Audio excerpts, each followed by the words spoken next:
ओम नमो भगवती वासुदेवाय। जय हो गंगा मैया की। स्वागत है आपका हमारे चैनल पर। आज के इस वीडियो में हम आपको सुनाएंगे गंगा दशहरे पर सुनी जाने वाली गंगा मैया की कथा। गंगा दशहरा जेठ महीने में दशमी तिथि के दिन, जो कि शुक्ल पक्ष की दशमी तिथि होती है, उस दिन मनाया जाता है। इस दिन दान, जप, तप इत्यादि का बहुत अधिक महत्व होता है। साथ ही गंगा पूजन का भी बहुत महत्व होता है। गंगा अवतरण के दिवस की ये कथा है और ये दिन गंगा अवतरण का है। ज्येष्ठ महीने के शुक्ल पक्ष की दशमी तिथि के दिन ही गंगा मैया भगीरथ जी के साथ पृथ्वी पर पधारी थी। तो इस बार 2025 में गंगा दशहरा 5 जून गुरुवार के दिन मनाया जाएगा। दशमी तिथि प्रारंभ होगी 4 जून 2025 रात्रि 11:55 पर और दशमी तिथि की समाप्ति होगी 6 जून 2025 रात्रि 2:20 पर। गंगा दशहरे के दिन गंगा मैया की पूरे श्रद्धा भाव से पूजा करना चाहिए। इसके साथ ही भगवान श्री हरि विष्णु और भगवान शिव की पूजा भी करनी चाहिए। साथ ही गंगा दशहरे की कथा भी सुननी चाहिए, जो कि आज के वीडियो में हम आपको सुनाने वाले हैं। हमारे चैनल पर आप सभी प्रकार की व्रत कथाएं, महात्म सुन सकते हैं।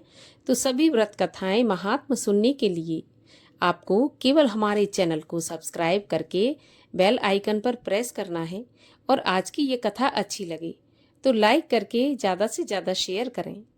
साथ ही कमेंट में गंगा मैया की जय अवश्य लिखें। तो चलिए अब शुरू करते हैं गंगा दशहरे पर सुनी जाने वाली गंगा माँ की कथा।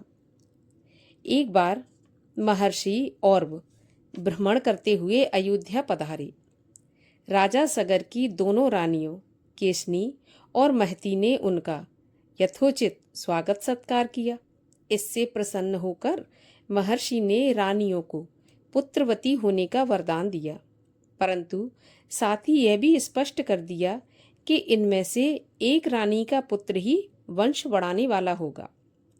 उचित समय आने पर रानी कौशनी ने असमंजस नामक पुत्र को जन्म दिया, जबकि रानी महती ने 60,000 सुंदर पुत्रों को जन्म दिया। सभी बालक अत्यंत वीर, पराक्रमी और शक्तिशाली थे। उनके समक्ष देवतागण भी कांपते थे। राजा सगर की इच्छा थी कि अब उनके पुत्र युवा होंगे तो वे एक विशाल अश्वमेध यज्ञ का आयोजन करेंगे। अतएव शीघ्र ही शुभ मुहूर्त में उन्होंने यज्ञ आरंभ करवा दिया। इस अवसर पर देवताओं सहित सभी ऋषि मुनियों को आमंत्रित किया गया। नियत समय पर यज्ञ घोड़ा छोड़ा गया। उसकी रक्षा के लिए सगर के 60,000 पुत्र भी अस्त्र शस्त्र से सुसज्जित होकर साथ चल दिए। राजा सगर की वैभवता और बल को देखकर देवराज इंद्र के मन में भय उत्पन्न हो गया।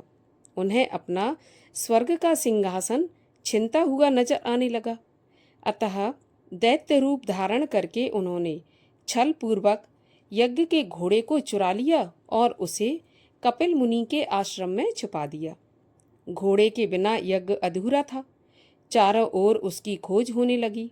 इसी प्रयास में सगर के पुत्रों ने संपूर्ण पृथ्वी को खोद डाला। अंततः वे कपिल मुनि के आश्रम में जा पहुंचे। उस समय कपिल मुनि तपस्या में लीन थे। पास ही में अपने घोड़े को बंधा हुआ देखकर उन्होंने सोचा कि कपिल मुनि ने ही जानबूझकर उनका घोड़ा बांध लिया है। अतः वे मुनि को अपशब्द कहते हुए उनका अपमान करने लगे।